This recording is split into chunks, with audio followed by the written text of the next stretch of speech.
Welcome to Culture Beast. Glad to be back. Yep, back in action. Back in the saddle again. Round Record two. deal, it's coming. Yeah, I can feel it. round 2 here at the Timberline Cigar. How come you have one? I don't have one. What do you mean? You have an ashtray. I don't have an ashtray. I thought we could share an ashtray. Do we both need an ashtray? I mean, yeah, not anymore. Didn't want to share an ashtray. Oh no! Because I always ash on myself. And you know what that makes? An ash out of you and me. That was terrible. Oh, man. Oh. I'm having a day, I guess. Nice job. Thanks. See, this is what I'm saying. Just slide that over here. Okay. You schmuck. That didn't do very much. Good job. Shut up, Paul. Everybody needs a Paul. Put people in their places. Remind them why they're alive. God had a Paul. Yep. Other people had a Paul. Everybody was appalled. You know, I have this. They were when you're here. I have this theory about Sams and how everybody needs a Sam. Oh, you heard that I was theory? No. like I think Sam's everybody Club needs or what? everybody needs a Sam. Look at Captain America had Sam, right? Okay. Hawkman. What's his name? Hawk Nelson? No, I can't. My brain is hurting today. I need some coffee that you do. Frodo had a Sam. Like everything is great when you have a Sam. Green eggs and you're ham. Yeah, Sam I am. Sam I am. Yeah, and you're a Paul. So get out. No, I'm just kidding. Am I renamed Sam? No, because that'd be weird. We've already renamed one of us. Why do it again? Sam I am, not am. Anyways. As you can see, we're off to a great start. It's a great start. And as you can also see, listen to this segue there, Chachi. We're back in the Timberline Lounge. Mm-hmm. Really excited to be here. Yes. Courtesy of TJ Montgomery. Montgomery. Yeah, back. So you're lighting your cigar with cedar? Lighting it with cedar just is like the most pure way to light it. As I shall now demonstrate. If this lighter works, because it is cold in here. It is. I'm going to let this That warm one up. had a hard time lighting for me last night. Okay, well, can I see that? And then you can light. So I'm going to let this warm up a minute. I have a lot of cool things to talk about. I do too. I'm very excited about it. And first of all, how the heck are you? Good. Yeah? Yeah. Talk to me about your faux hawk. My faux hawk? Yeah. Well, I don't know how to style my hair right now. Yeah, I want to hook him up with my barber. I didn't do my hair today because it's 8:30 in the morning on a Sunday. On a Sunday. I'm sure there's certain listeners of ours that will go, you guys need to be in church. Yeah, Jesus understands. Technically, this is kind of church. Yeah, We're two more of the gathered, you know? Yeah, and we are. He is risen. Risen indeed. That's pretty cool. Does it help the taste of the cigar? Yeah. So what it does, it's just more natural, not as chemically and all that stuff. Yeah. I could see that. I'm going to go the old chemical route. My chemical romance, if you will. Been there, done that.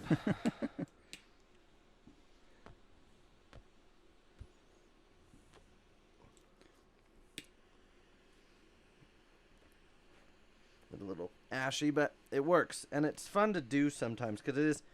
Sometimes the old ways are the best, you know? Yeah. And I'm a big proponent of that. You really are? You know, shaving with a safety razor versus what are they up to, 9 blades or whatever? Yeah, like 36 blades. Yeah, something like that. Yeah, and one insert to refill it is like $8. Yeah. One little cartridge. So dumb. And I had a friend the other day go, well, there's the Dollar Shave Club. Well, are they $1? Well, no. Well, that's false advertising. Yeah. That's what the government calls fraud. Yeah. So, because they're qualified. Yeah, we're not getting sponsored by them anytime soon. No, nor would I want to. Nor would you want to. No. We don't want frauds around here. Nope. No phonies. And if they somehow hear this, thank you for watching. That's amazing. Thank you so much. We appreciate your continued support. Love that. You our- think this and week's taking bad? our money. Stay tuned to what we're going to say next week. You never know. You never know. It's a mystery here at Culture Beast. It's good coffee, Paul. Thank you. Obviously, when we're here at the Timberline Lounge, we record in the morning, we do a coffee to showcase because we thought it's fun to do alcohols and stuff, but there's so much more to beverage than just alcohol. Yeah, and we've been trying to work in coffee for a while. So this is a Ethiopian Yirgacheffe from a Yirgacheffe. Yes. Yeah. How do you get? Well, that's not going to help me. Why? I don't know why. It just doesn't. Yurchefe, I think. Either way, it's really good. Yirgacheffe, yes. But it's really sweet. It's got those people that says Porsche, aren't you? Porsche. Data boy. So why isn't it Yirgacheffe? In the English language, I don't know, man. If it's Porsche, it'd be Yirgacheffe. Yirgacheffe. I said Yirgacheffe. Yirgacheffe. Either way, it's whatever kind of chef this is, it's delicious. They did a good job. Yeah. Compliments to the chef. Compliments to those little Ethiopian fellows. I can't say that, can I? Nope. I don't think you can. But yeah, compliments to the Ethiopians. They killed it on they're this. killing it. I mean, I'm talking, that is some nice sheep dung. I like it. This is a coffee roaster called Parlor Coffee. Wouldn't it be Parleo? No, it's not French. Oui, oui. Sacre-bleu. Not like Colin Chapman. I don't know why. We're not doing this again. We're not going to Colin Chapman. I cannot. My inseam on my pants can't handle it. It will burst. I will bust something. We'll bust something. So Lenny Eben has. Lenny. Yeah, they had this in the rotation parlor. Yeah, so took a chance on it. It's good. I used the Clever Dripper this morning. Shouts to the Clever Dripper as adverse to the Dumb Dripper. If anybody's wondering, I did 20 grams of coffee in, added like a medium fine grind, and then 380 grams of water. And I'm just kidding. That's a shitty thing to do. For anybody aside from you that actually cares about cultural things. Shit. Who actually cares about cultural things? I'm literally just here for the free coffee, if I'm honest. That's why I'm here. No, I'm here for the conversation, if I may. I was trying to have it, but apparently that's no, but you've got to have a conversation that doesn't put me to sleep. I think it's watching Paul make coffee. It's like watching what I think a scientist would be like in their lab. Like there's so much intent and so much just fun, like discovery when I watch you make coffee, which is really cool. Yeah. Especially what's in my kitchen. I like that. Yeah, that's fun. Yeah. You got a new coffee maker? I got a new coffee maker. Yep. And it's fancy. It is fancy. It blooms the coffee for me. Blooms and I will say, I always thought that, these $150, $200 coffee pots, I didn't pay $200. I'm not telling you I paid $150, but I didn't pay $200. These coffee pots, these fancy coffee pots, are really, I always thought they were stupid. And I'm like, it's a coffee pot. And now I've found out that they are coffee pots, and they're coffee pots. Right. And this is the latter. Right. It's a coffee pot. Yeah, you pay more, but you also enjoy your coffee a little bit more, too. And it makes the coffee taste better, even though I need to get better coffee. But, I mean, even the coffee that you have, like, it didn't taste terrible. Like, I actually enjoyed the cup of coffee that I had this morning. Which is the first time for everything, ladies and gentlemen. But, I mean, that just goes back to, like, being intentional about buying what you buy. Yeah. And getting something that's good, So, like I told you, it's an SCA certified machine, so it has, I had to look that up. Specialty Coffee Association. Yep. Which is fancy words for nerdy coffee people. It is. Words that I love, what I love to hear. If someone mentions SCA in conversation, I'm like, yes, this is great. But I'm just sitting there wondering what fraternity they belong to. Yeah. Or what disease they have. What medications I've got a pill for that. Got a pill for that. I like your fit today, by the way. Thank you. It's Easter, so I wanted to do bright colors, but I also just was feeling myself. You were I was feeling yourself. I was. And then I put pants on. New shoes? I got these fancy clown shoes, which I love, and I'm wearing them because I want to. Where'd you get them? I got them at Montana Vintage, as always, in Billings. And Carter's just repaired my Tony Lamas, my vintage Tony Lamas. Nice. And they've got my vintage buckle boots as well. Pretty good job. Yeah. There were some cleanup issues, some fine detail things. Like there's a little bit of dye on the leather from the sole and stuff like that. But the sole itself is really nice. They really kept the integrity, the old school. Like they nailed the sole rather than that kind of thing. They kept the integrity of the boot, which I like. That's so cool. Yeah. I love that. Rubber sole on the heel, which isn't my favorite, but such are the times. Yeah. You know. I love how. And I don't know if this is intentional or not, but I've never seen you not look comfortable. Thank you. And that sweater, I just want to sleep in. It is so comfortable. It looks comfortable. Yeah. Where'd you get it? I think H&M. Oh. No, Target. It was Target a few years ago. Yeah, back when they used to have knit things. Yeah. It's super comfortable. It's one of my favorite knit things I own. Probably one of the only things. You're my favorite knit thing I own. Oh, thanks, buddy. Yeah, I'm here for you. What are you smoking? I am smoking a vintage 1990. Yeah, from Rocky Patel. Yeah. I've had it before. That's a box press, too. Yeah, it's delicious. Yeah, it goes well with the coffee, huh? It's perfect with the coffee. Yeah, see, I know a thing or two because I've smoked a thing or two. Yeah. That's a Hugh quote. Yeah, that's the Hugh S. Huntley I know. One of the members here, Matt Ryan, I'll say something outlandish here at the lounge, and everybody else will just kind of be, in shock or laughing, depending on their sense of humor. And he won't even look up from his computer. He'll be like, it's just Hugh being Hugh. Yeah. And I love that. Yeah. You have a reputation for being yourself. Yeah. I'm smoking an EP Carrillo Dark Rituals, and it is full-bodied cigar, Maduro dark, but a fantastic blend. Really, really flavorful. I'm a big fan of it. Yeah. And I anything EP Carrillo does, it's like AJ Fernandez for me. Anything AJ Fernandez touches, done. Done. I actually just picked up a box of the Habano and the box of the Maduro, Puro Authenticato, or Authentico. I don't know how you say it because it's a big fancy word. Yeah. But it's basically, and I'm sorry, it's not that I don't know what I'm talking about. It's that I'm stupid. So I don't learn good.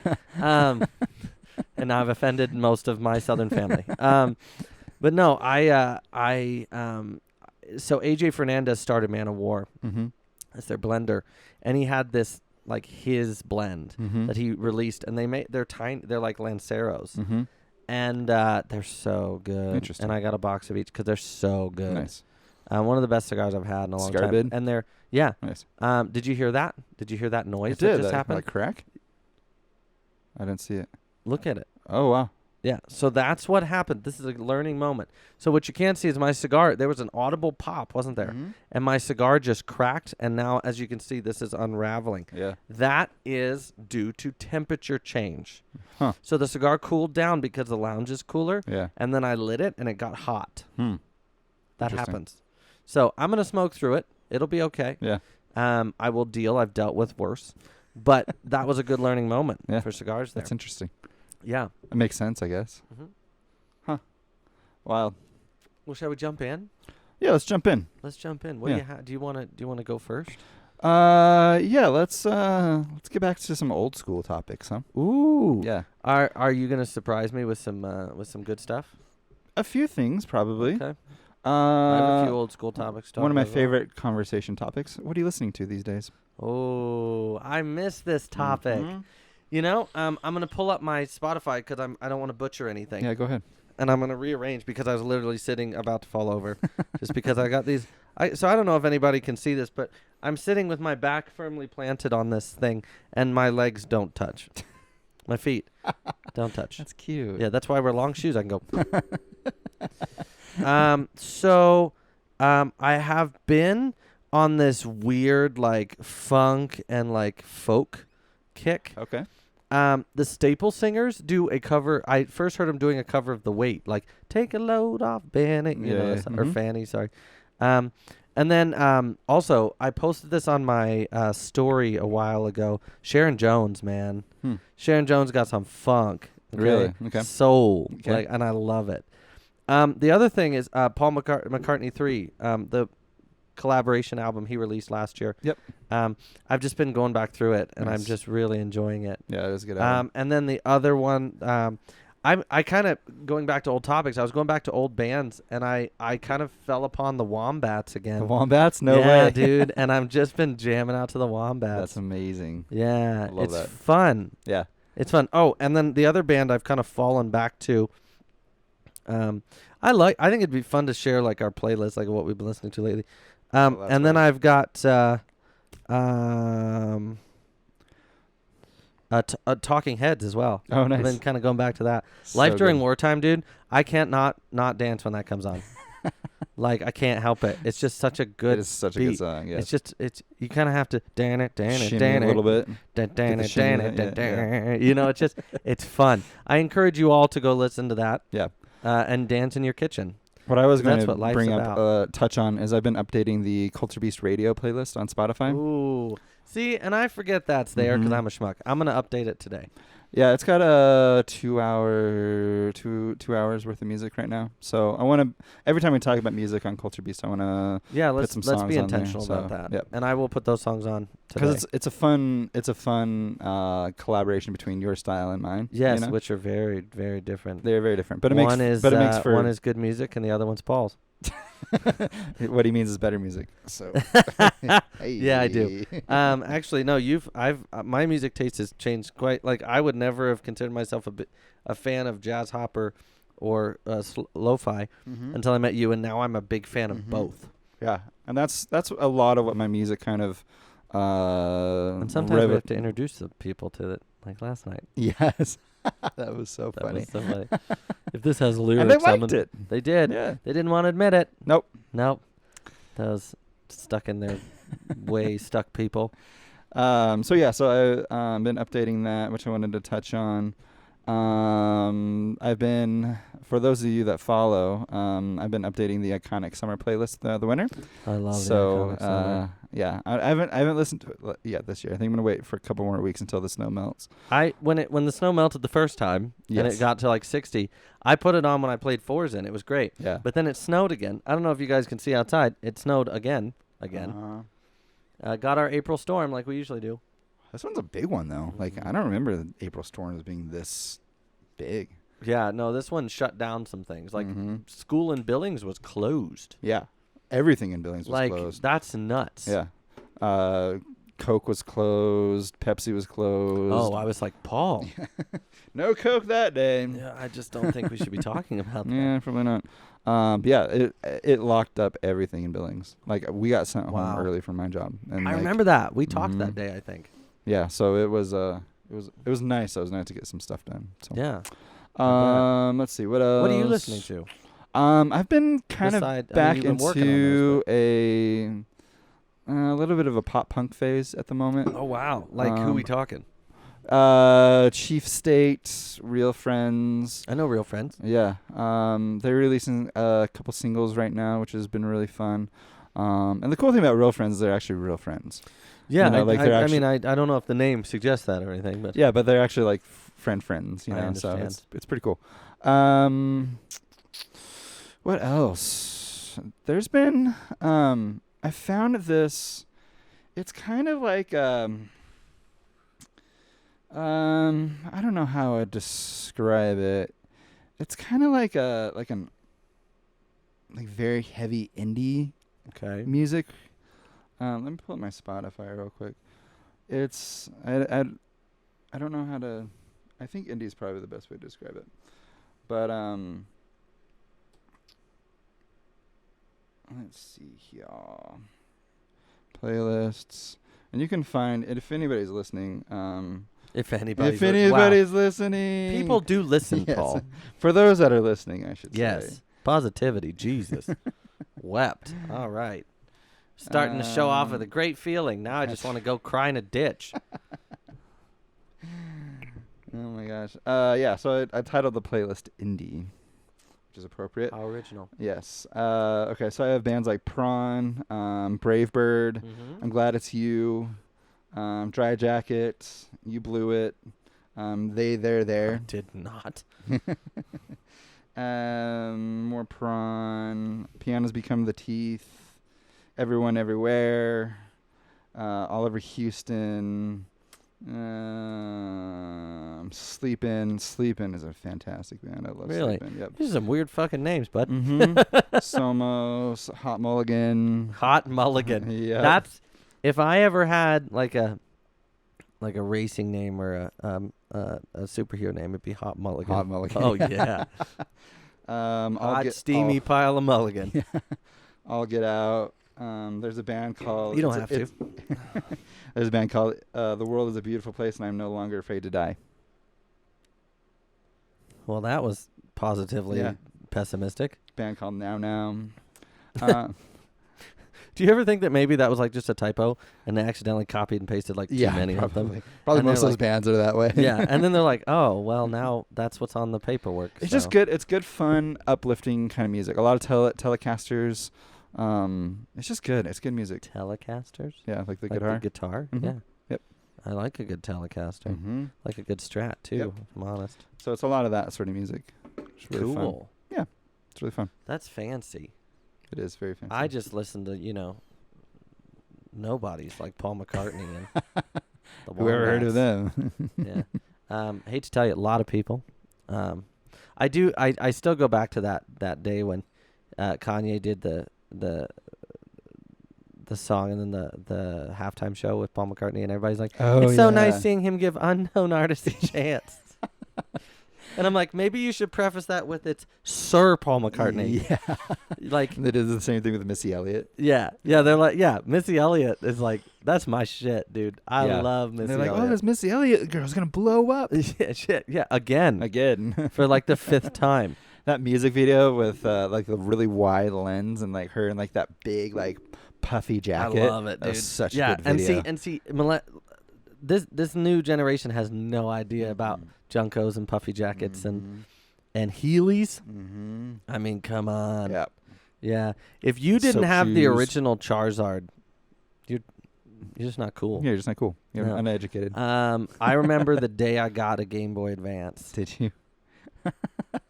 And I thought this is because I mean Game Boy and then the Game Boy Color, the color was like it was astounding. Yeah. And then getting a Game Boy Advance, it was like, oh my god, this is this is the future. Yeah, and it was. And it was, and you're like, it's Hannah, and it's so cool with the small cartridges, and you get all the accessories like the little light and stuff, the little worm light. I had that, and the battery packs because long trips, baby. Yep. And now I just have this. Yeah, that has everything in movies. I can get, because this is an iPhone, I can't, but on Androids, and if you jailbreak this, you can get Pokemon emulators, which would really like to do. I love Pokemon, dude. Like the old games were just so fun. Never played them. Well, nobody's perfect. I know. I never played video games. I as a kid. remember when Need for Speed Hot Pursuit hit the consoles, and I remember hours upon hours upon hours on that game. Yeah. And Underground 2. Underground 2, I think, defined a tuner generation. Yeah. It really did, because of this, like what you could do. Right. Give people more options. And and now look at, Forza. We're not just racing cars; we're building them. Right. And that came from, I think, like my first building car experience was Underground 2. Was Underground, Yeah. And I say Underground 2 because it was a superior game. My first building car experience was with my dad, actually. He bought a Volkswagen that we were going to restore together, and then we lost interest on it, or something happened, and he ended up selling it. But yeah. And it's interesting too. That brings up an interesting topic. Good conversation here before we get underway. There are so many things I can remember in my childhood where my dad would ask me to go do things, and I'd be like, no, I want to hang out with my friends. Like, Yeah. You're not cool. And now, like, I'm 31, and that's how you also know you're getting old. You're like, how old am I? How many moons has it been? I mean, seriously, though, you're like, Yeah. I remember the first apocalypse in 2012. Quite mild, actually, The Mayans were really lax on the details. But, like, now, like, I feel like sometimes he doesn't call me to ask me to do stuff. Yeah. And I wonder if that's why. Maybe. You know, and so it really like weighs on me a little bit. Yeah. But I think it's really interesting to like trace that back to like now, like you're building your own Volkswagen dune buggy and a Porsche. That's a Volkswagen. Basically. Yeah. Yeah. There's It's a Volkswagen with fancy wheels and a bunch of Audi parts on it. Yeah. Well, I mean, you know, it's such a weird car. it is. They're weird cars. I'm building a Ford Focus. And you're building a Focus, yeah. Yes. Yeah. Oh, let's segue real quick. Yeah, yeah. And then I want to talk about tequila. Okay. But let's tell Paul did his first autocross race. Yeah, first rallycross. First rallycross was it? Okay. In his little Focus. Yes. How and no, I'm not going to call it anything but a Focus. That's its name from now on. Yeah. Like an Exploder. It's not an Explorer. Who's that? It's not Yes. Christopher Columbus. It's Johnny Knoxville, baby. Okay, go ahead. Sorry. I don't know what's going on in your head. No. You know what? But I like it. Yes, it's never a dull moment. Highly entertaining. Well, that's why we have this show. That's why we have this show. To entertain viewers like you. Yeah. Yeah, apparently, according to Paul, none of you. But yeah, so last weekend was my first race ever. Where was it? It was at the Yellowstone drag strip, but it wasn't a drag strip. It was there's like a dirt field off on the side.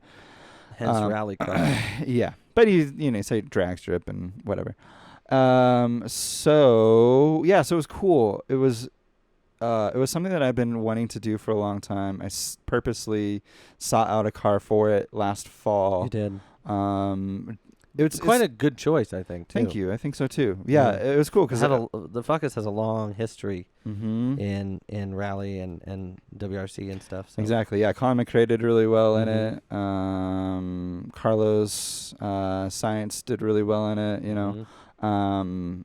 Yeah, so it has a long pedigree of doing well in the WRC. It's a $2 word. Yes.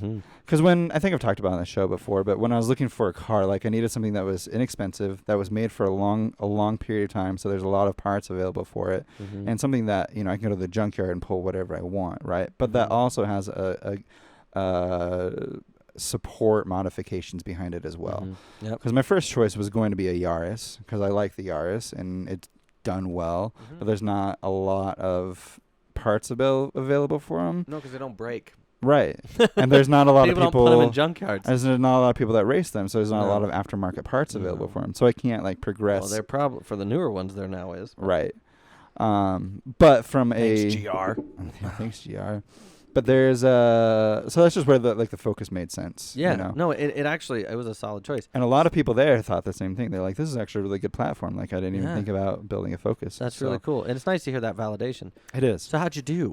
That's really the most important part. Yeah, I did you really can go well. out there. If you did shit, we don't want to hear about it. So some things that I didn't realize about it was how differently you treat a car when you're doing rallycross than you do normal driving. Because just driving through a field, you go really, really slow, to try avoid potholes or whatever. So your car doesn't break? Yeah, so this you just mash the gas and just hope for the best. And it was more to it than that, but well, basically, Okay. Because there's a lot of ruts, there's a lot of soft dirt, there's a lot of rocks that get kicked up, so you just have to kind of just pin it and hope for it. The best. Yeah. I love that. And especially with a car that's basically how I live my stock. life. Yeah. Pinned and hope for the best. Damn right. So that took a little bit of getting used to. But after a few laps, so there was 6 laps, 3 in the morning, or there's 12 laps, 6 in the morning, 6 in the afternoon. My first lap was 78 seconds. And then I ended up getting down to 62 seconds. Didn't you have an unofficial 59? An unofficial 59. Which is wicked. Because all the other Subarus were doing 57s, so that was pretty cool. Well, they're cheating. Yeah. They got 2 more wheels driving than you do. Yeah, and it's different class, the 4-wheel drive class versus front wheel, which I was in front wheel. But it was cool because everybody was really supportive.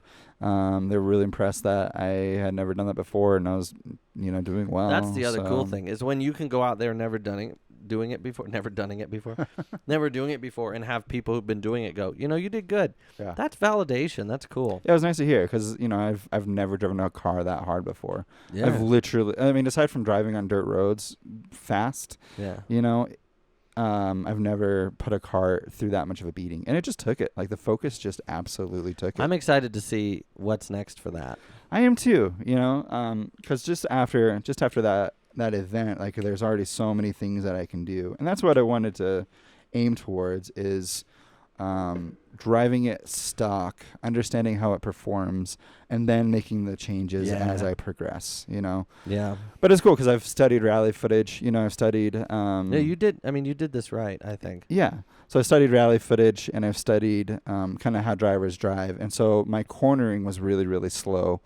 So then I thought, like, okay, what does Sebastian Ogier do? And with Sebastian Loeb is the best at cornering because what he does is instead of braking, going through the corner, and then accelerating, he brakes early and then accelerates through the corner. Yeah.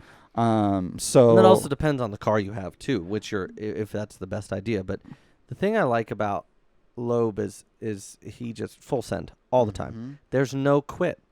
There's no break, kind of thing. And I really like that. And you watch the WRC, they will put all three cars together in the same corner. And it's really obvious to see that Loeb accelerates to the corners. So I was like, well, maybe that's what I should do, is start trying to accelerate, brake a little bit earlier. He has a contract with Ford at the moment, driving the Puma. Not a full season, but just a few races. Gosh, that'd be a car. Yeah.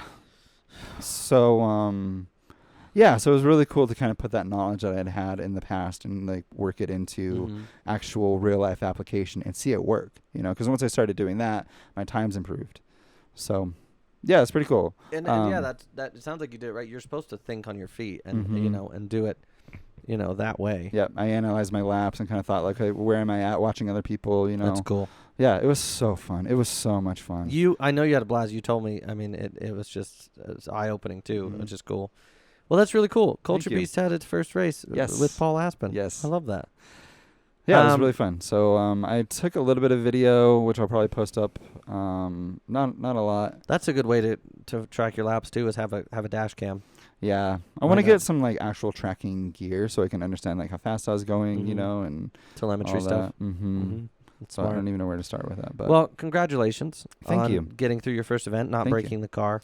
Yeah, it's posting some pretty wicked lap times. Yeah, it wasn't bad. I mean, going from 78 to 62, that's a huge improvement. Yeah, it was a big improvement. That's great. Thank you. I love that. It was super, super fun. And so the first tarmac one is May 22nd, I think. I'll be there. So I'm going to go do that. Yeah. Yeah, it'd be fun to have you. Yeah, so I'll be in the pit. Yes. In the pit, in the mosh pit. No, I'll be now. Like that, because it's the band now. Or was that a good job? Yeah. Was it? Yeah. No. Thank you. I'll be here all week. No, I think it'd be fun. Also. It'd be fun for you to get like a cheap $500 something. It would. I've been looking. I need to get a cheap daily first. Yes. And I've just been going back and forth and back and forth and back and forth. There's a Mercedes every night. Yeah, there's a 400E that's 140,000 miles. It looks in good shape. And the guy was real honest, and I always gravitate towards that. Yeah. And then in Denver, there's a 190E. And I've always wanted a 190E so bad. They're wicked. And we have a mutual friend who's big into old Mercedes. He's got two. Used to have three, but I think he sold his Unimog, or he's selling his Unimog. That's a poor decision. Well, yeah, I get it. It takes up the room of three cars. Yeah. Eric Stover, who's really intentional with his builds. He really is. And I just appreciate watching, and just a cool dude. But I've been running them by him. Is this a good idea? And I mean, older Mercs, if they're taken care of, are reliable. Yeah. So, yep. Can we jump? Yeah, let's jump. All right, I'm gonna jump into liquor news if that's all right. Yeah, go ahead. So I'm a big tequila fan. I can't really drink it because of reasons. Right. And by reasons I mean, I get real slutty. Does things to you, huh? Oh boy, does it. But Liquor.com did and I'm a big mezcal fan, which is just, mezcal is tequila, what scotch is to bourbon, or like whiskeys. But they did. I have a lot of people ask me, what are instead of like what's a good cocktail, a lot of times I get asked more even, what's a good spirit, like what's the best bourbon that I can buy for this price and stuff like that. So, and I was thinking about tequila, and there's a lot of different good tequilas for a good price. This is good for me to hear because I've never dove into tequilas.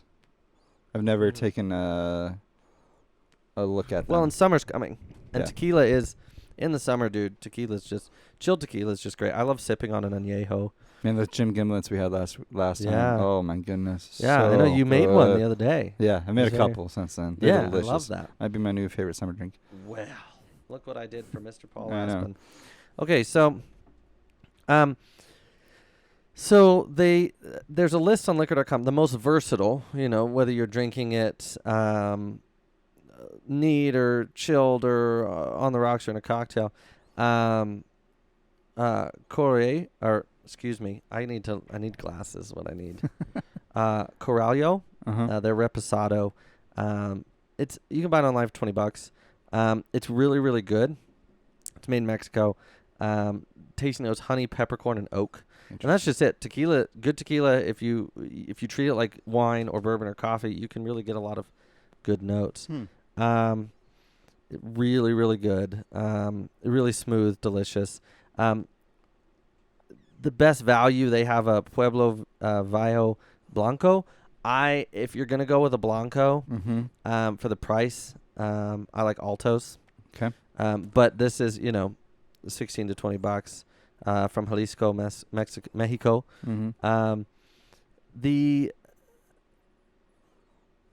The best Blanco they have is Artenam Selección with $15.79. That's $50 from Jalisco as well. Cherry mint and pepper notes on that. The best Reposado, which was interesting to me because the best Reposado I've ever had was Avion. But this one I'll have to try it. I'm going to butcher these names. It's okay. Partida. Sounds right to me. And just because I haven't heard from, and they're from Jalisco, caramel, spice, and butter, and it's online for $14. Aged in reclaimed whiskey barrels for 2 months to a year, as per the definition of Reposado. And I should have started with that, and I'll do a little article about that on Culture Beast. Really excited about that. The best añejo, which is aged longer than most, is Don Julio 1942, and if you have that money to spend, I agree. 1942 is really good. I never had it. A floral, caramel, spice, 40% ABV. It really is cool. And how they do it, Don Julio, the 1942, it rests for 2.5 years in American white oak barrels. It's made from agave that's been cooked in a brick oven, roller milled, and distilled with deep mineral well water in a stainless steel pot, still with a copper coil. And that's kind of a mix of old and new ways of distilling tequila, which is really cool. It's smooth. It's really, really good. And it's a testament to the Don Julio. He founded the brand in 1942 when he was 17. So big fan of that. Founding a distillery at 17. Wow. Yeah. So, and this is the kind of thing that I'm going to have. It's a nice smoky time. The best for sipping. This is why I like liquor.com when they do articles like this, because they look at it from a drinkers and a bartenders and a alcohol enthusiast point of view. Yeah, I they like are. that. Yeah. It's not just saying this tequila's good, this tequila's good, this tequila's good. Yeah. They're saying best for this, best for that, best for sipping.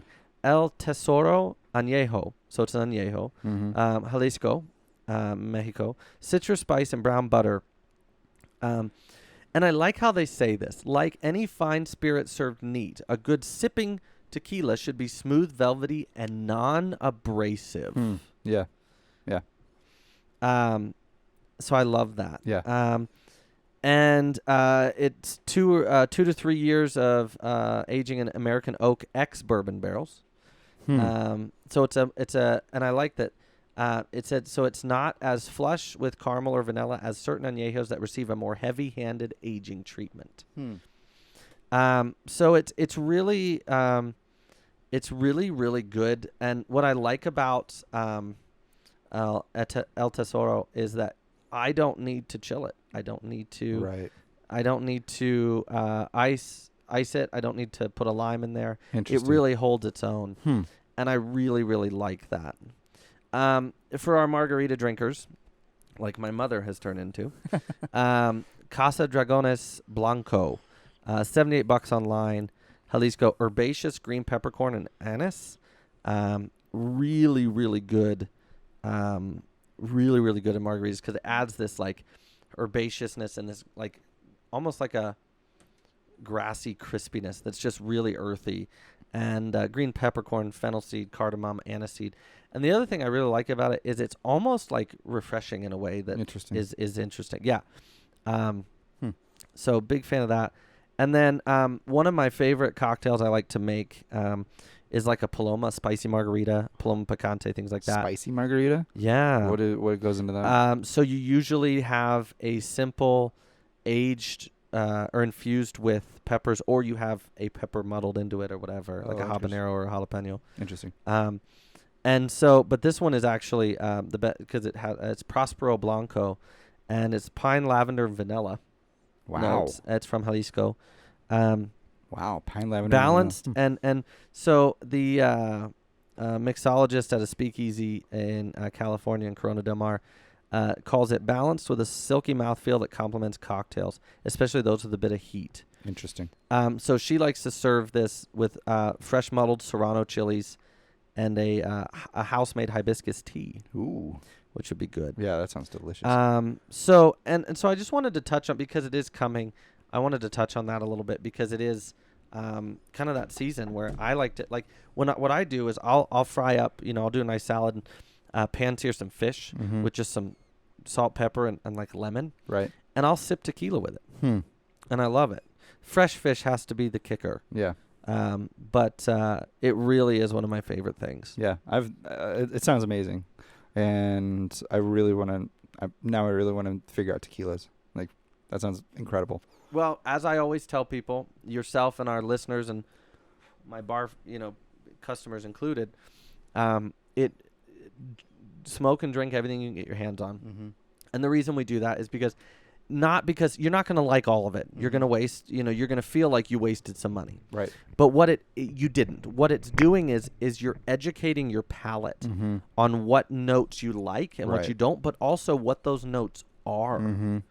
And having the same notes pop up in different platforms, that's your knowledge coming into play. Right. That's that palate learning. Mm-hmm. And so it's so important to try from cheap Blancos all the way up to, extra añejos, that extra time. Yeah, I did the same thing with scotches when I was trying to learn scotches. Mm-hmm. To get a cheaper scotch and kind of work my way up, and start getting more and more expensive. Dude, I want to get a bottle of Sassonex so bad. It's this scotch, aged scotch that's just. I had a little bit of it last time I traveled to California, and I fell in love with it. And it's about $100 a bottle, but it's so unique. Yeah. It's got this irony, minerality undertone to it that I just can't get away from. Interesting. It's really good. Huh. So maybe we'll have to showcase that on Culture Beast. Yeah, I had that rum last night. I don't remember what it was, but it was. Yeah, it was black Strap Rum. It was the best rum. Mm-hmm. I've never. It's too sweet for me. I've never tasted. I'm a Diplomatico guy. Yeah. One, because it's good. It's not too sweet. Two, it comes in a pirate bottle. Yeah. It looks like an old fogged rum bottle. I've had the Kraken, which I like. But man, that rum last night was it was sweet. It was like a brown sugar sweetness. Mm-hmm. It was delicious. When rum is sweet. Yeah. It's inherently sweet. The cool thing is, and this is what I do with a lot of spirits, is I find one that I can have neat or sip by itself, whether that's neat, on the rocks, chilled, whatever. And chilling is a great, if you don't want to dilute the spirit but you want it to be colder, you can shake it lightly with ice and then, or stir it, with brown liquor you want to stir. Right. Stir it in a beaker with some ice and then just strain it, because that'll chill it without diluting it too much. But I have kind of those spirits I like by themselves. Yeah. And I have those, like, One of my favorite sipping bourbons is the pot still from Weller. Mm-hmm. Love the pot still. One of my favorite blending bourbons in an old-fashioned Manhattan is, and I like bourbon Manhattans. I like rye Manhattans, but I like bourbon better. Is Eagle Rare. Yeah. You love your Eagle Rare. Yeah, I do, because it blends so well. Mm-hmm. So that's like the next step I advise for you is start finding those that you're like, okay, I like this with this. I like this by itself. Yeah. Like I sip gin. People think I'm nuts. Mm-hmm. One of my favorite gin gin by itself is over here at Wild Rye. Mm-hmm. Their Old Tom Gin is so good. The Botanist that I have is delicious. Botanist is good. Oh my goodness, I love some of the more herbaceous ones, and I like in a cocktail. I'm not a big fan of Hendrix. Hendrix? I don't think I've had it.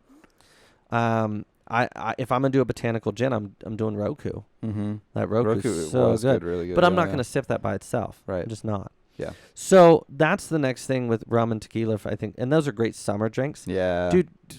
Dude, do some rum punches and play around with rum and. Yeah, I don't get into mixing drinks because I just don't know. If you could help me with that, like give me like a source I'd to love go to give you like a master class. Mm-hmm. Of just drinks, because I drink everything neat. You know. Give me that lighter. Yeah. But here's the thing, and cocktail kits, you can get a adequate cocktail kit online for $40 or $50. Yeah.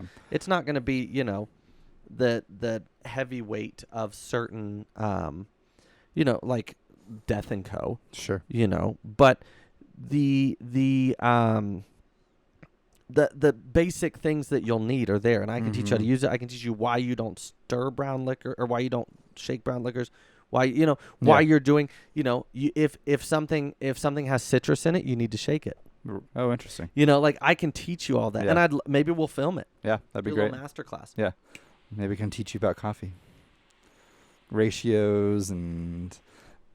You know what? This summer, let's do that because I want to learn how to do a pour over from top to bottom, measuring it out and then onward. Yep, it really helps. I mean, like you and I are both people of craft. So we are. So it's hard for us to just like even this morning you were like, oh, I'm thinking about doing this with the coffee maker to make better coffee. And I was like, well, what about this? And you're like, oh yeah. Well, I'm trying to get my grind into seconds. Like, what's the best grind? Right. And you're like, well, you should just weigh it. And I was like, yeah, I should. Yeah, because it's the same thing as what you would do for a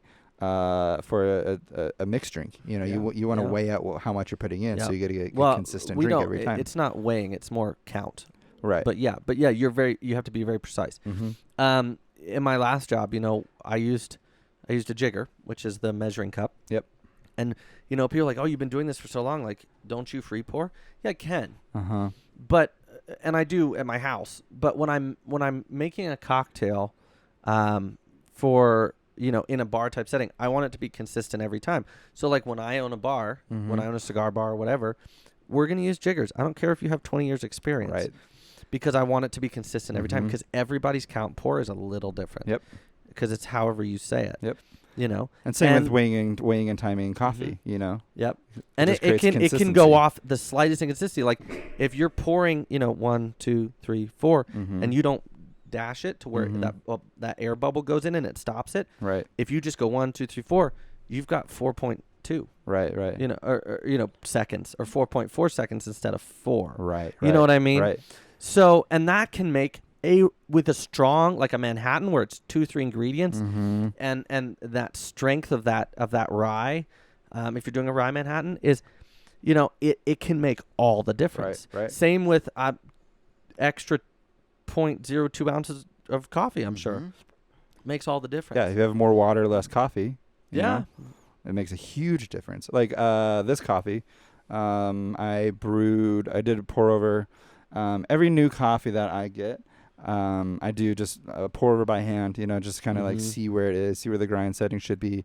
I weighed out 370 grams of liquid and tasted a little bit too harsh. So I just added 20 more grams of water, which doesn't seem like a lot, but I had 20 more grams of water, opened it up. because it's just, it's two ingredients, water and coffee, Yeah. So both on either side of the spectrum can have a really big impact on the way it turns out. That's good conversation. Mm-hmm. So maybe this summer we can do two things. Maybe how to do a good pour over, Mm-hmm. and how to do like 2 or 3 classic cocktails. Yeah, that'd be amazing. Let's do it. I really want to know how to make more. I want to broaden my alcoholic endeavors. Let's do it. Yeah, Let's do it. it'd be so fun. Do you have some topics for us? I do. Let's see. Other cool news. We are about to get a TJ Montgomery, I Yes, think. we are. Which is really exciting. And it'd be, last time, the first time we recorded here, TJ sat in. Mm-hmm. And just a solid human being. Yeah, super solid. He's about to come in. The which audio is why didn't I'm work doing out it. very well with him. Do you want to? Oh, he's got it. Mr. Montgomery. The man, the myth, the frickin' legend. Hello. For everybody watching and listening, this is TJ Montgomery. He's the owner of the Timberline Lounge, and just an all-around just great human being. Handy Agreed. guy. Great in a Agreed. pinch or an apocalypse, whatever you're in. Just and allows us. Yeah, I know. Yes. I know. We talked about AK-47s last night. He got goosebumps. But we just so appreciate you letting us use this amazing space, and you've cultivated such a great space, so allowing us to do it. So I appreciate it. I appreciate you guys using the space. yeah. Well, that's it. Be used to its full potential. Cigars are a huge part of Culture Beast, and a huge part of what started Culture Beast. And it was kind of a staple, became a staple for our good conversation. Mm-hmm. And like our friendship. Yeah, and so it was one of the first things I was able to share with you, I think. Mm-hmm. So really excited Absolutely. about that. So topics, let's hit me. Oh yeah. One thing, fashion thing that I wanted to touch on. I've been really into outfit grids recently. Have you seen outfit grids? Yeah. Yeah, where they line out like a coat with pants. Yeah, and it's a really smart way to sell stuff. Mm-hmm. You just buy the whole outfit. But it's done. really like inspiring for me to kind of look at what I have and be like, oh yeah, I can wear absolutely. this season. I've done that. So I've been really into those recently. Okay. There's an account called Outfit Grid, and it's all just menswear. Love that just that. kind of shows you. I'm gonna follow that right now. Yeah, but it's not just On Insta. yeah, it's on Insta. It's not just like casual, but it's also dress, which is I really love fun. that. Mm-hmm. Oh, outfit grid. That's it. Yeah, look at that. Oh, that's so cool. That's really cool. I would wear some of this. While you're on there, Definitely not all of it, but yeah, while you're on there, look up a account called The Gentleman Jungle. Terrible name. yeah, Fantastic account. Fantastic Gentleman account. Jungle. I'm following them already. So look. That one, right? GJ. Yep. Yeah. So look at the way that they have orchestrated their feed. Yeah, it's very nice. No, scroll down. You can see like every week they choose like a different color to post around. Yeah. So I'm it'll be like seeing that. greens and blues. Then and- reds. yeah.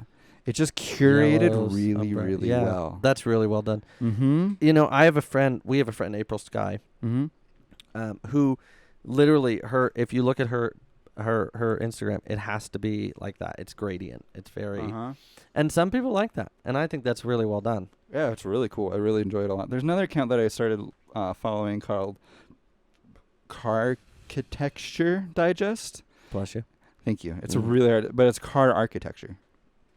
So look it up. How do you spell that? I'll pass it to you because it's Okay. really hard. It's like car architecture. So like put car in front of architecture. But it's I think it's really great that you think I can spell architecture. I can't spell it either. Architect. Digest. Architecture Digest. I don't think that Die-Fest, apparently. Trying anyway. It's on there if you want to look at it. on the Yeah, iPad. because I didn't spell it right. So basically, it's Oh, that's not what I did. I literally put car and architecture because that's what you told me to do. well, that's You what they schmuck. combine the name. It's a hard name to say. Not a strong name, but their account's really cool because it's all architecture that incorporates cars into it. Oh wow, yeah, So like living rooms that have cars in it, or garages that have really cool architecture, really good design Mhm. influence. That's great. Yeah, it's a good account. I love this. This is a guy who's got the green F40, which I think, and I'm not sure about this, but I think if you like a car like that, I think you have to ask them permission to, like, you have to talk to Ferrari about. I've heard that, yeah. Yeah, but he's also got this really cool Bentley Arnage that's just super like ratted out. Yeah, I love that. And a cool space, like the blues and oranges. That's really cool. I like that. Yeah, it's cool. That's cool. What do you got? Well, I got one more fashion thing to talk about. Yeah, hit me. So Mike at StanceWorks, StanceWorks. Yeah, he's building the Honda swapped Ferrari. Yes, which looking into that a little bit more than last time, because I didn't know it existed last time. That's really smart. Because Ferraris are essentially they're light than a lot of cars. So the power again.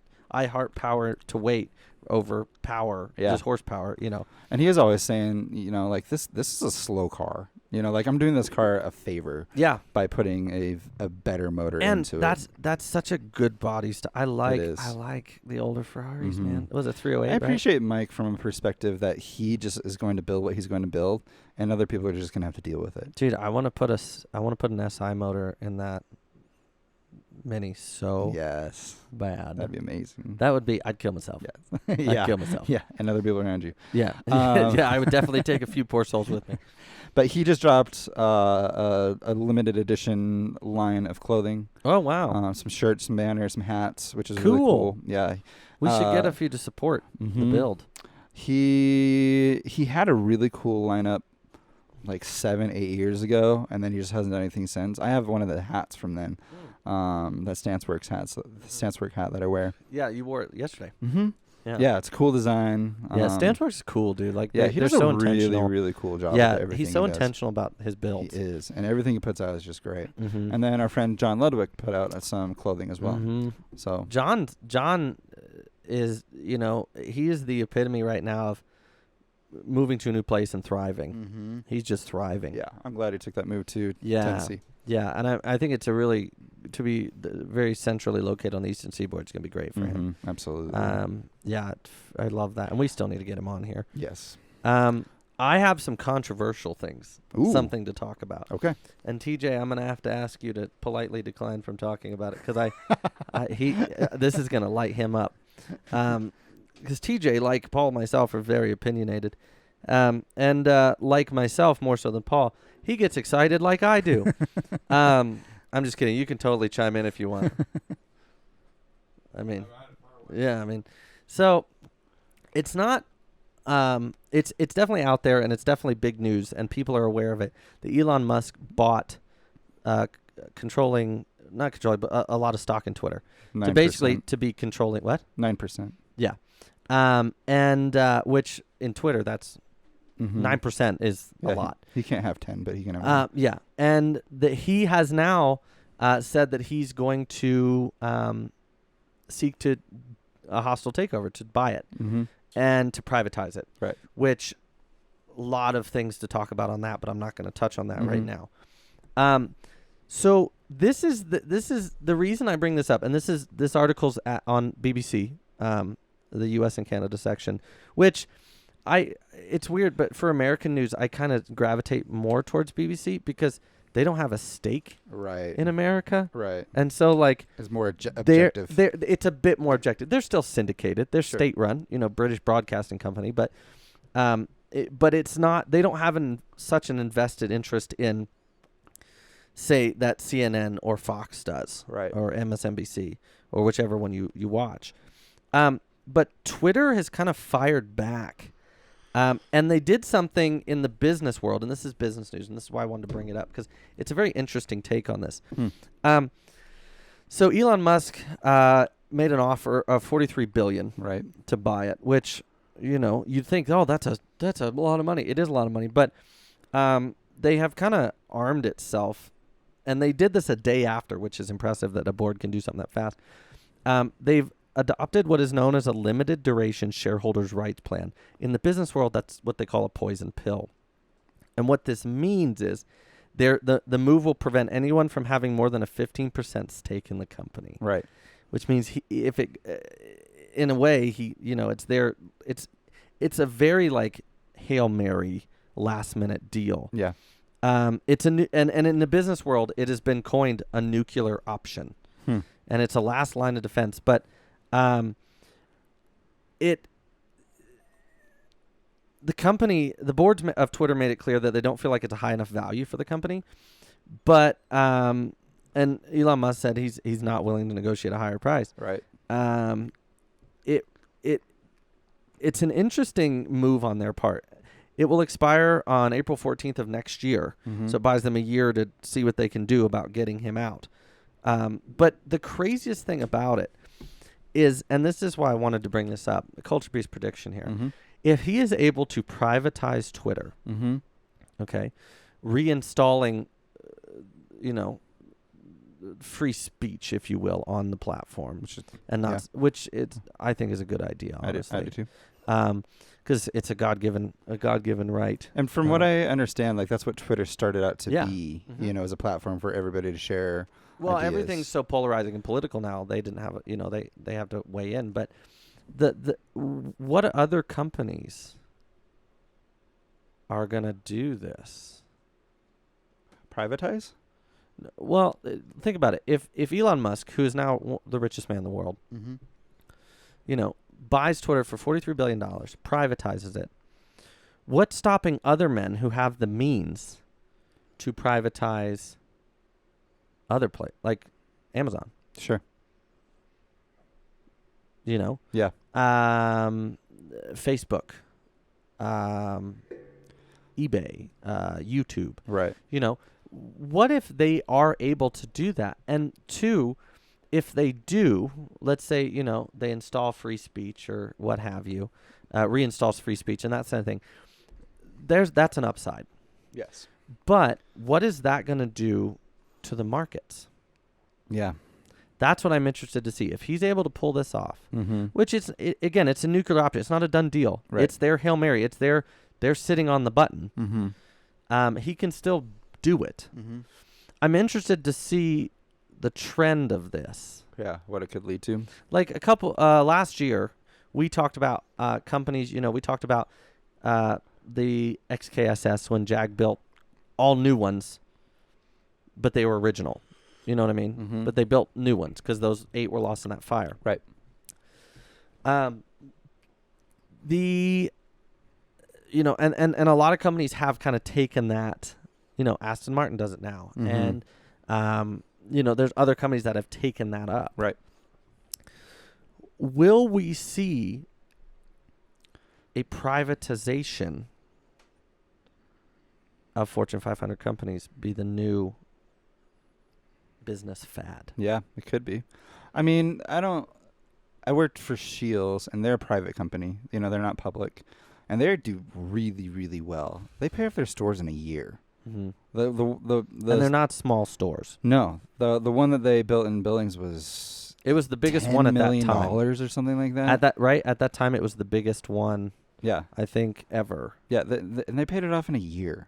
Yeah. And it's cool because they let their employees get stock in their companies. Well, and that's why I shop at Winco. Right. Because it's employee stock. It's employees own the company.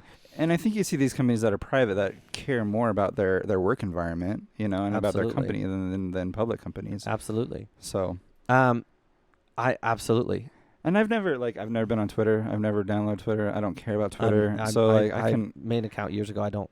Yeah, I couldn't care less what happens to Twitter. But it's a very interesting idea. I'm interested to see. Yeah, I mean, what would happen if there was a car company that was privatized? Well, yeah. There aren't any. Rivian was until not mainstream. Last year. No. Yeah, and that was honestly, I can't say I'm a big fan of Amazon or Bezos, but that was a smart move because now they have the capital to keep. And actually, I have some really amazing, which me in electric cars, I think they're flipping stupid. Yes. But I have some really amazing news that actually gives me a little bit of hope that I'm going to share later. Okay. But yeah, so I'm interested to see what happens down the road of and Elon Musk is, since his kind of ascension, in the business world, as I call it. Yeah. And on his journey to where he's at now, he has righted a lot of ships. Mm-hmm. He has put NASA back in the game. Mm-hmm. And a lot of people don't realize it's still NASA running the missions, but he is helping finance it. He's providing the vehicle. Yeah. He's providing, and it works. Like, the Blue Dragon went to space, and everybody's like, oh, Amazon has one too. Right. And it's like, yeah, it went into the atmosphere. Yeah. Yeah. Elon Musk has put things at the U.S. space station, Mm-hmm. Yeah. and Starlink, Mm-hmm. you can get internet anywhere. Right. $500 sign up, $100 a month. Yeah. You can get powerful internet anywhere. Right. Anywhere. Right. Right. Yeah. I mean, he did the same thing for Ukraine. He's like, oh, you guys need. He rerouted satellites. Yeah. Yep. Boom. Done. Which is super rad in my opinion. Yeah. And there's a lot of controversy around, around Elon, but I mean, I think he's trying to do good, and it seems like people are jealous of it. I mean, he paid the most in taxes out of anybody. Yeah, I love that. And it's been brought up a lot. TJ and I have talked about it several times. I think it's funny that he was called out for, he needs to pay taxes. And he's like, $6 billion wasn't enough. Yeah. And he's, the other thing I love is somebody said, you could take your money and solve world hunger. And he said, provide me a plan that works. Mm-hmm. And also, I'll do it right now. Yeah. I'll do it right. I'll write you a check right now. Yep. Put your money where your mouth is, Mm-hmm. and that's why I like him. Yep, exactly. He's But the caveat to that I really appreciate is like it has to be available, it has to work. But it has to be available to the public for them to see where every dollar goes, and they didn't do it. Because there's no right now. It's same thing with. He came out and said, because they're like, we're going to be electric by 2035. He said, no, we're not. Mm-hmm. We don't have the infrastructure. He said, I don't know if you, and I love this. I don't know if you know this. And he said this to a Senate or House committee. Mm-hmm. I don't know if you know this, but electricity is made. Yeah. We don't have an unlimited supply of it. Right. We don't have the infrastructure. Right. And I believe that the man, first and foremost, is a seeker of the truth and facts, and I like that. Yeah, I agree. What do you have anything? You want to talk? You should touch on that electric news while we're talking about electric stuff. I can segue into Yeah, that. go ahead. This electric news comes from Mercedes. So Mercedes brought out that Vision EQ XX concept. Really, really cool. Do you remember that? I don't know if I saw it. Okay, I'm just going to bring it up so you know what I'm talking about. Give me just a second. Yeah, take it in.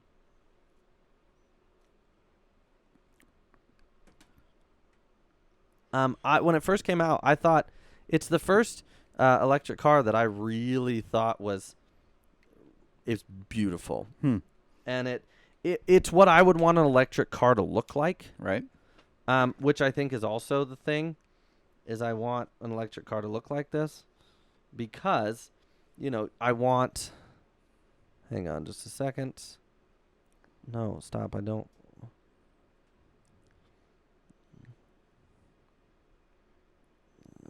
Hang on. I'm trying to make this work here. Okay.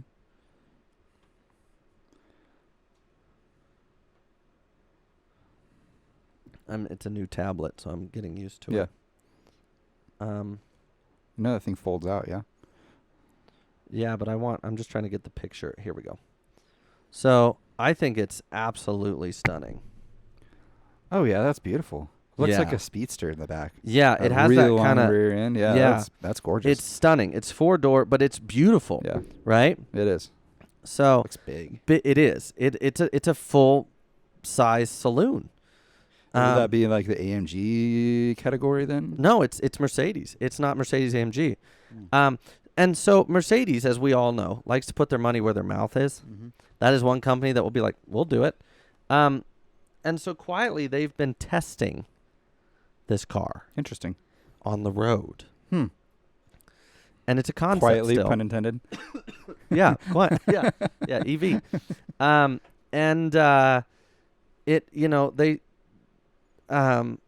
They said, and they didn't do a lot to release its range because they're like, well, we want to test it.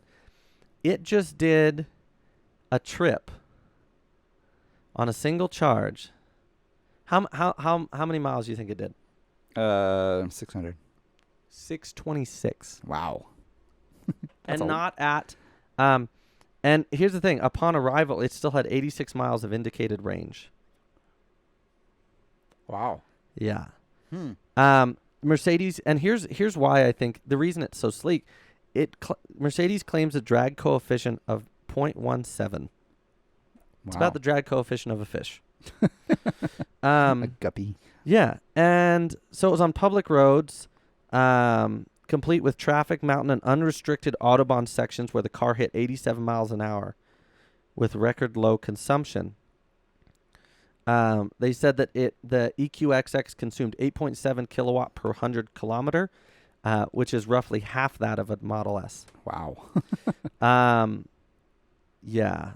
A 95% total efficiency. Jeez. Yeah. So it's like hyper miling. Yeah, basically. If they can make this work in a modernized setting, everyday setting, I think Mercedes just redesign the car. Went ahead of anybody of what they're doing right now because they proved it. Mm-hmm. They and proved I like it. that it's from a perspective of not just like battery tech or whatever. They're like, we're gonna make the car more aerodynamic to help us get 0.17. Yeah, that's amazing. That's nuts. Yeah. I'd love to see it in a wind tunnel. Oh yeah. Yeah. That's brilliant. I love it. So I really want to touch cheap, on that, but it's and brilliant. I'm gonna start following this concept because I thought it was gorgeous. But like some of the other Vision concepts, like the Rolls-Royce Vision 100EX, right? It's gorgeous. Mm-hmm. It's a party piece. Yeah. It's a really it's super beautiful, large paperweight. Yeah. It's great. And the Vision concepts in the car culture have kind of been where we're going to be in the next couple decades or 100 years or whatever it is. Yeah. This is now. They took a Vision concept and drove it and proved it. Yeah. They made a fully working concept, drivable concept. And it's good looking to boot. It's beautiful. Like, sleek's the way to go for sure. Yeah. Well, and I went on record in Culture Beast saying I thought the Taycan, Porsche Taycan, was one of the prettiest EVs I've seen. Oh yeah. That's prettier. That swept tail back. Yeah, it's stunning. Yeah, and it works, which is nice. And it seems like there's a lot of space, so you can like put a bunch of stuff in the back, and it's functional. It's a 4-door. It's comfortable. You have leg room. Yeah. I'm really excited to see where that goes. I agree. That's good. That's good. So, good find. Yeah. Love that. I want to kind of harken back a little bit to last podcast. Are you going to give me a demerit? I'm not. That's good. I took a bigger dive into hydrogen. Ooh. Yep. Sounds like you did some Culture Beast office research. I did. Wow. You heard it here first, kids. So, okay. So Toyota has a YouTube channel called the Toyota Times Global. Oh, that's cool. Yeah, and it's just I didn't know that. I didn't know that either. Did you know that last year they took a Toyota Corolla hatchback, fitted it with a hydrogen-powered engine, and did a 24-hour race with it? Oh my God! Did they really? Yeah. How'd it do? It did well. So there's. It didn't. They have Hindenburg and. They didn't. No. Well, that's good. So it's a. You hear that, TJ? I made the Hindenburg an adverb. The video is about a 30-minute video, but they have somebody interviewing each one of the people. So the CEO of Toyota, he started the race driving and finished the race driving. The CEO of Toyota. He's got that car that I love too. I don't know what you're talking about. That Century, that brand new GR, not Century, but the flagship sedan. He's got the GR model. He's the only one that has it. That's amazing. He's a radical dude. I like this guy. I love that he's the CEO and he's like, yeah, I'm gonna go racing, And the whole like the guy who's interviews the development staff, and they're like, this is like essentially he asks, why did you decide to enter a 24-hour race? And he says, what better opportunity to just really have a lot of time testing and to figure out the problems now instead of spanning over. In a place that has a full staffed fire department. Yeah. Just throwing that out there. Exactly. It's probably a good idea. So so I thought it was just really cool that they were so intentional with wanting to develop this car that we're going to do this 24-hour race, and we're going to just develop it through it and work out all the problems now, as opposed to spreading it out through a few years, which I thought was really cool. So I finished the race. It had a couple problems. They talk about how they're filling up the car. Any race car has a couple problems during a race a lot. So. Right, but they finished the race. What was their stance on the podium? I don't remember. I think it was slower. If it made it. Yeah. So this proof of concept, they did the full 24-hour race. Wow. Where the CEO drove in it twice. It's cool. I've always wanted to do a 24-hour race. Mm-hmm. But it's definitely worth a watch because it really explains like what Toyota is trying to do with our hydrogen. Yeah, what they're trying to do with hydrogen power and how it's not there yet. And there's 3 different types of hydrogen power, which I didn't realize. Yeah.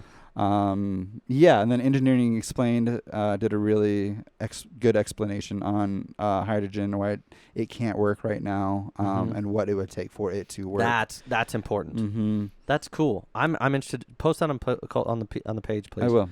I have a culture beast. One more. Yeah. So this Toyota Global Times, it gave me a better appreciation for Toyota, which you didn't have already. Yeah. So he sat down with. You'd have Toyota underwear if they made it. I really would. I know you would. Yes. Be the most efficient underwear you've ever had. Probably would never have to change it. Self-cleaning hydrogen underwear brought to you by Toyota. Go places. So the president of Toyota sat down with Jari Lafila, the team principal for Toyota's WRC program, and had an hour-long conversation with him. By the way, you nailed that name. Thank you. Good job. Thank you. And they just sat down together and talked. And at every rally, the president will send a message to the team in the morning, like welcoming them, like wishing them a good day. That's cool. Yeah. What a guy I love that. You mean a CEO that cares? Yeah. Wow. President that cares. It's president cool. That cares. Like, and it just every morning, he greets the team, wishes them a good day, and like it just spends time encouraging them. I love that. Yeah. That's wicked. It's really cool. That's cool. Mm-hmm. And it's their whole. I made it through about 30 minutes of the conversation, but just the intentionality behind it. Just it's a different perspective than what car companies have. Like nobody does honestly that. where they should go. Yeah, nobody does that. No, it's brilliant. That is brilliant. I love that. Mm-hmm. I have a Culture Beast question. Okay. And this has been a debate in the Timberline Lounge, actually. And I've weighed in, and I was kind of the guy that was asked because I'm a car guy, and I got some flack. So I'm staring at TJ till he looks up because this was a great question that I was asked, and it led to a great debate. What makes a car a hatchback? He just smiled, scoffed, and shook his head.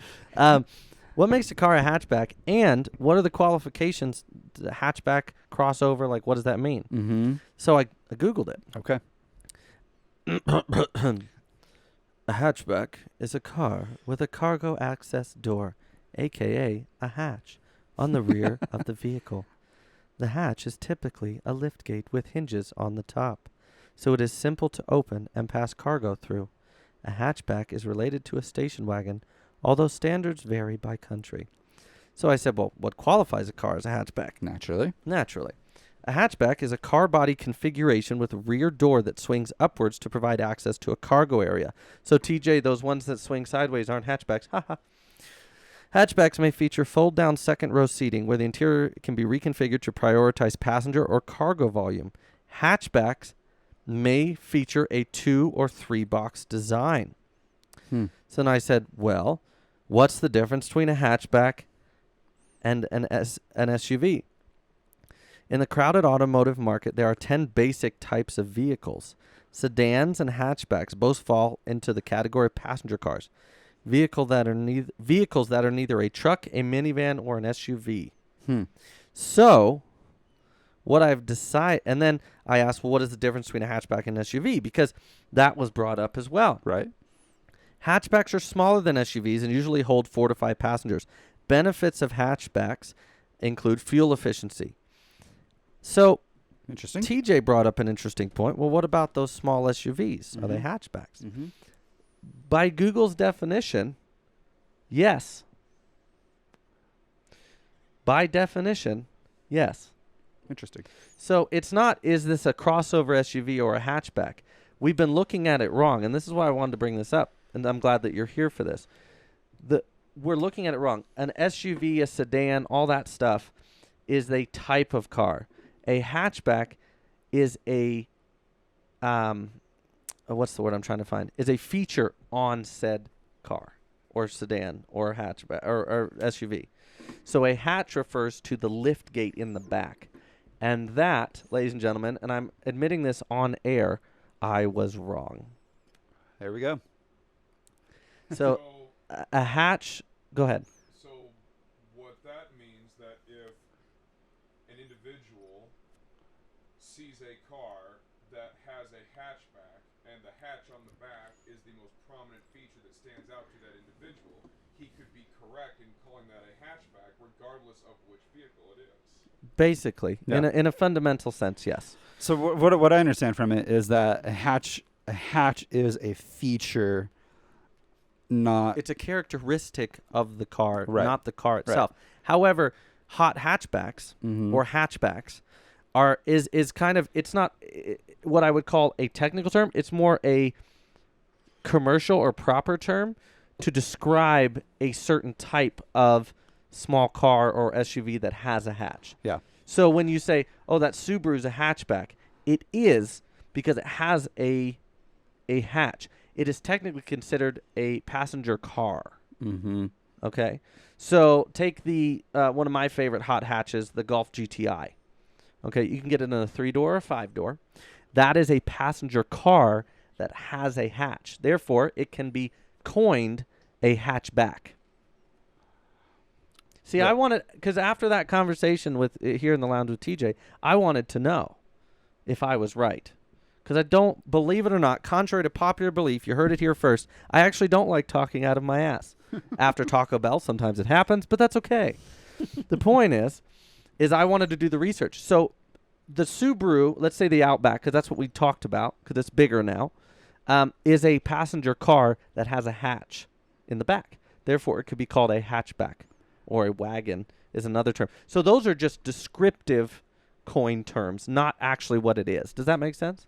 So that means also that SUVs could be called hatchbacks. It's a feature of that It's car. a feature of that car. If you want, yeah, it's a hatchback. But because of culture and because of the terminology we have in culture, we would call that an SUV because that's what it is.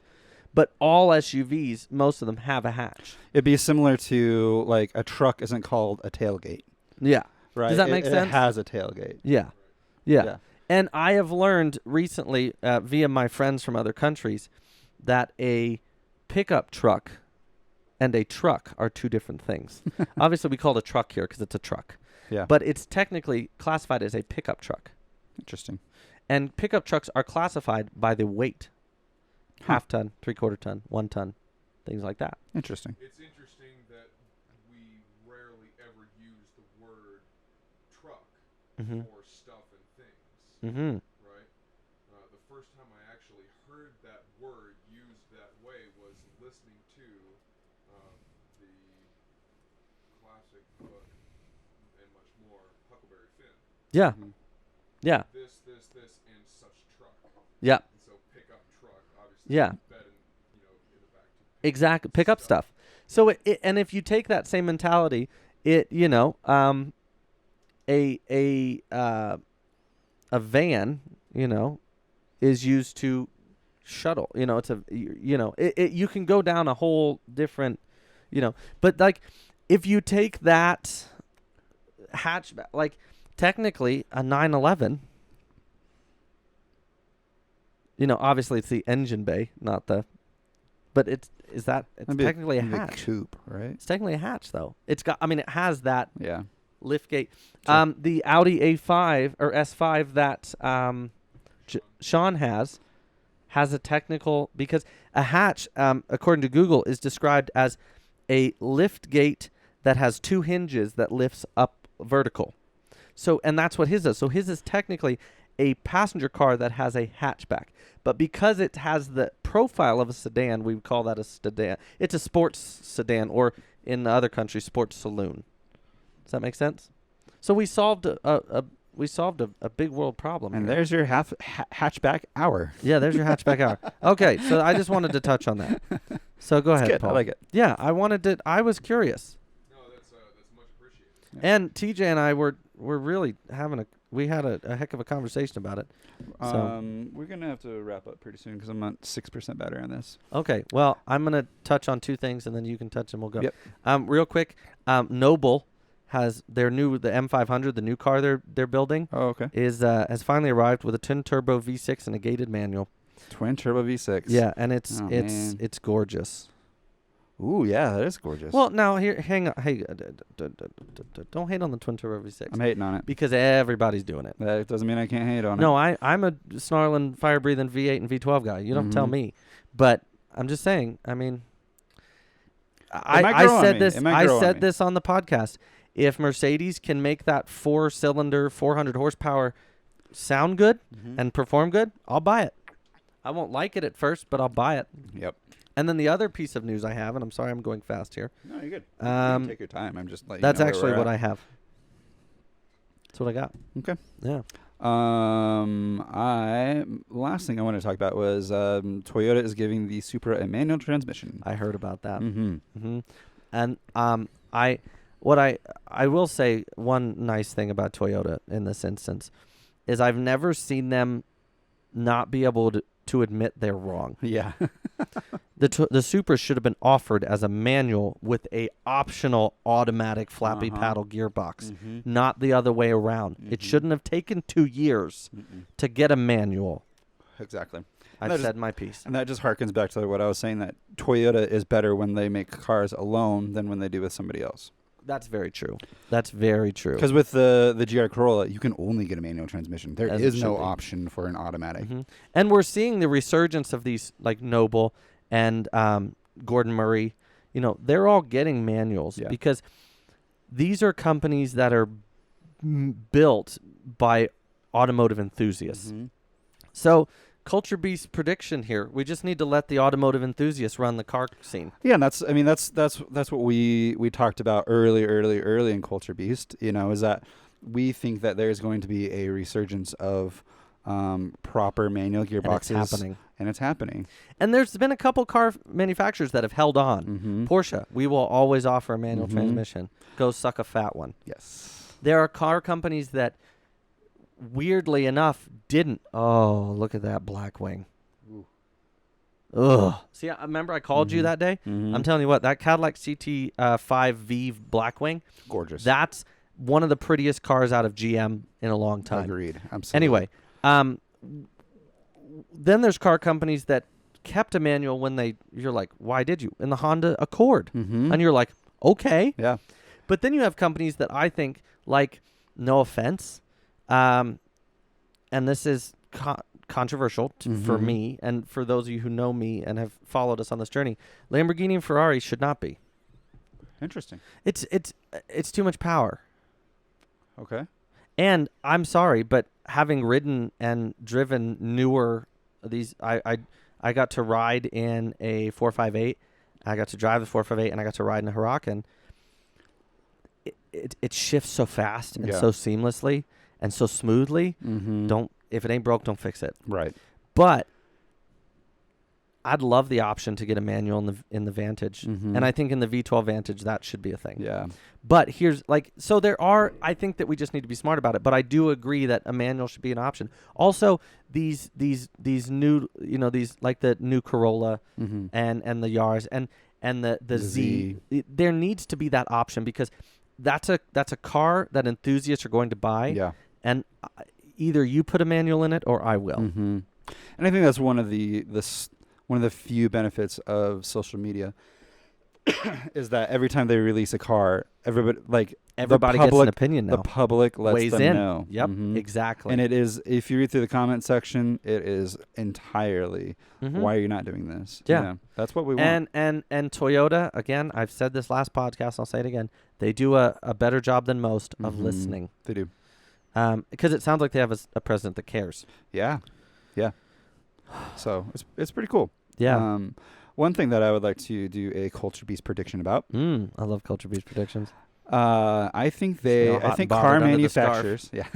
I think car manufacturers are going to start hiring people like Kaiser Salim and Rob, whatever his name is. Did you see Kai's GTV6 Alpha? Uh-huh. I posted. Oh. Yeah.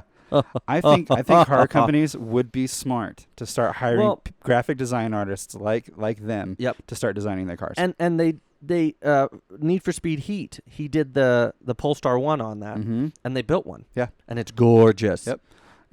So there is, I absolutely agree with that. There is a market for it. Yeah, and John Sable, he designed the Ryan Turk's GR Yaris for Formula D. Yeah. So we're seeing it. It needs to go mainstream. It does. And the Kaiser has built renders that get produced for Ken Block, you know, and another. He's a master of his craft. He really is. So it would be silly for car manufacturers to not look at that and be like, this is what we need. Absolutely. 100%. Mm-hmm. And I think we'll probably see that come true soon. Yeah. We were right about manuals. We were. We've been pretty dead spot on about a lot of stuff. We have. Well, in that being said, always good to spend time with you. Yeah, Thank you, TJ, for allowing us to use the lounge. Yeah, we really appreciate it. It's kind of it's our remote studio. I mean, it really is. I really look forward to spending Sunday mornings just talking, having cigars. And I think we should keep it Sunday mornings. Because I like that, you know, at your house we do cocktails or booze, and then here we do the coffee. And it's I love, you know, as we start early, you know, as we go, the light fills the lounge, and I love that. Well, thank you for watching. Thank you for listening. Thank you, Paul, for the wonderful coffee. Yeah, thanks TJ, for the space. Thank you, Lord, for the content. Yeah, it's good. And it's this is Culture Beast. Thanks everybody, and feel free to share with the subscribe, articles. And please, you know, reach out to us. We always love input, things like that. Yeah. So this is Culture Beast. Thanks everybody. Culture Beast. Roll the tape. Roll the tape.